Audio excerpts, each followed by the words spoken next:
Our local schools are thinking more about security this week amid even more threats yesterday of violence on school campuses.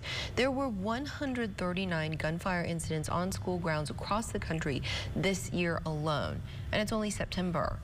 Bomb threats Monday at 3 different Lubbock schools included in a growing list of threats made here and across the country.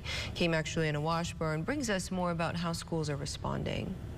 Okay, did you guys have a chance to read the front? Yes. Okay. As Miss Jones walks around her science class teaching. Okay, and how do they go through that process? She is always thinking of her students. It's nerve-wracking these days with all the things going on in the world. She's thinking about how she can keep them safe. When we have the deadbolts on the door, we keep the windows covered, and so we monitor very closely who comes in and out.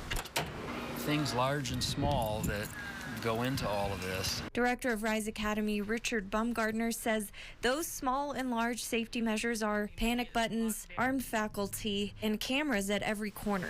All the outsides of our campus, all the way around. It was money from the Texas legislature that funded the new security measures at Rise Academy and all of the other public schools around the state this year. We just have to remain vigilant about this, that security is paramount. It matters. But the staff knows they'll need more funds to keep their security updated in the coming years. It's scary. It's actually very terrifying and sad, to be honest. But at the end of the day, I know that our state and our safety centers are doing everything possible to make sure that we are safe.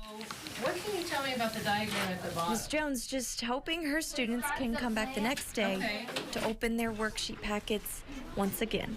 Juliana Washburn, KMAC News.